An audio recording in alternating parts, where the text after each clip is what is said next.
Whenever someone asks me, is it too late to start investing? I think there's two things going on here. Am I too old?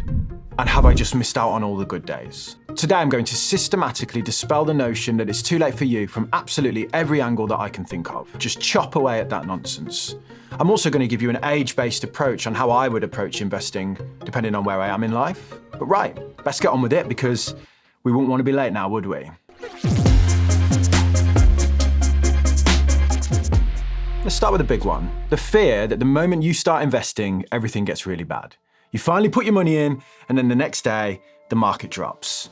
Classic. Later in the video, we'll cover together why I think the market will go up long term. But for now, let's deal with this fear that's often crippling for a lot of people, this what if I buy and it crashes? Look, I can't tell you what the stock market will do tomorrow, the next day, the year after that. But what I am going to do is show you what would have happened if you invested during one of the worst periods on record. The richest country in the world began a bitter journey downhill.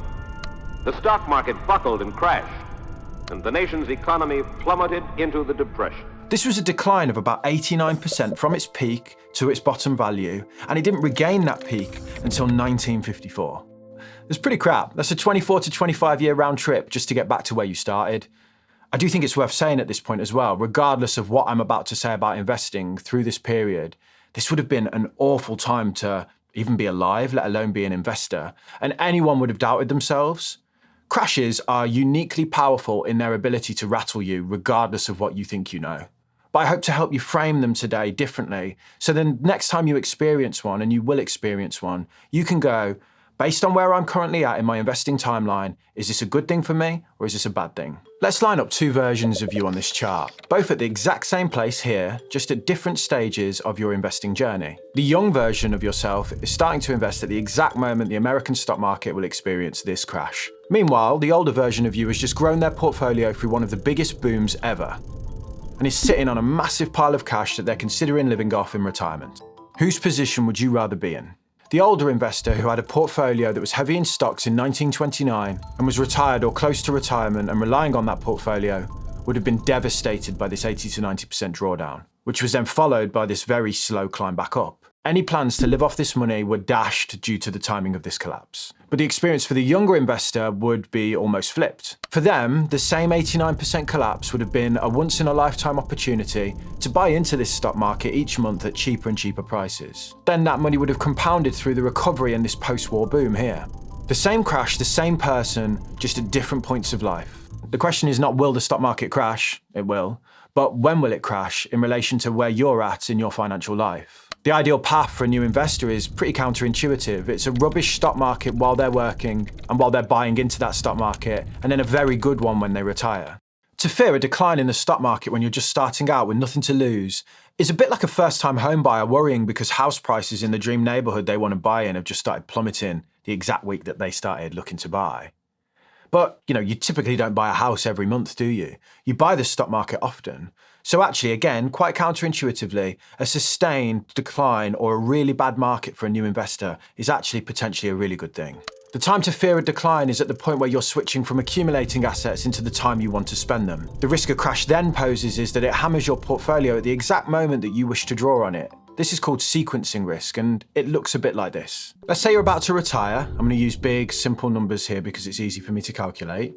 You've got £1 million in retirement savings and you need £50,000 a year to live off, and you need to withdraw that £50,000 every year regardless of what is going on. Two investors in this situation get the same 4 yearly returns, but they get them in reverse. We're going to call them lucky and unlucky, and you'll notice that the only difference here is the returns each year are reversed. That means over the 4 years they get exactly the same average rate of return on paper. But after they take out their 50k each year and go on that journey, what's left? The answer is over £100,000 in difference, for the same returns on the same timeline, just in a different order. When the bad years arrive is as important as how big are those bad years. And part of adapting to stock market crashes, which are very much part of the stock market, is understanding when they really pose a risk to us and when they're actually an opportunity. So the next time you fear one, ask yourself, where am I on my investing timeline? And is this something that helps me buy into the broad market for cheaper, or something that risks the longevity of what I have saved up so far? Now, I guess that's probably giving some of you another question, isn't it? What if I feel like I don't have enough time? What I've said there might soothe the young, But what if you're in your 50s and 60s? Is it too late to even bother? This is Laura Carstensen. She's the director of Stanford's Center for Longevity, and she came up with something called the socio-emotional selectivity theory. Basically, as we get older, we shift away from thriving on new experiences and learning things, because instead we start paying attention to how much time we've got left, and that shapes how we behave. When time horizons are long and nebulous, as they typically are in youth, people are constantly preparing, trying to soak up all the information. We might spend time with people we don't even like, because it's somehow interesting. We go on blind dates. My nan died never having used the internet or a mobile phone. Now, she would have said, I've not used one for 60 years and I've got on fine, so why start now? And investing can feel a little bit the same. If you've gone 50 years without it, your brain can file that under, learning about this is risky, stressful, maybe not worth it.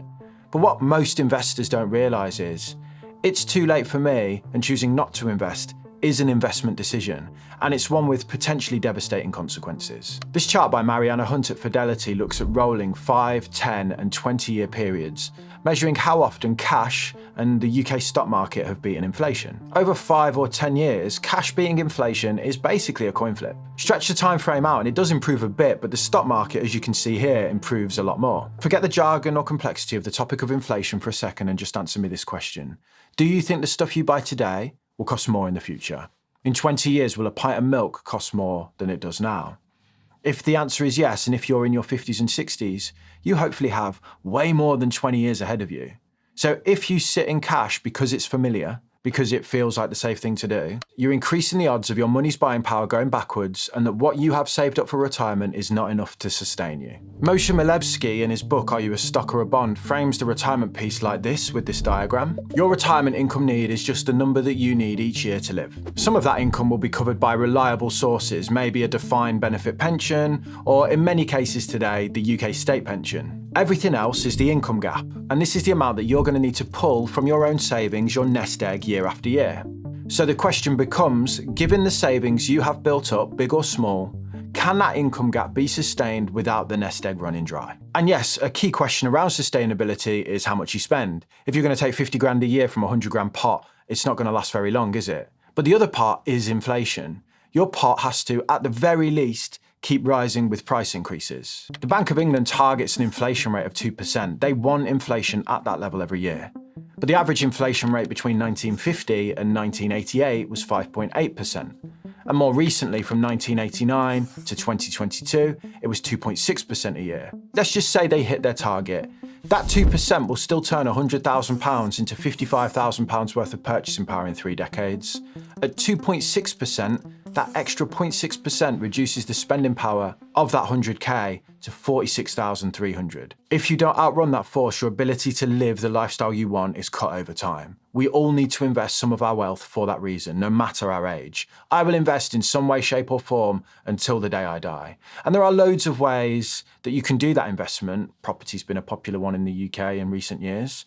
But I like buying a slice of the global stock market. Using the best data we have, and the further we go back, the worse the data gets really, but the global stock market has shown a track record of delivering returns of about 5% above inflation long term.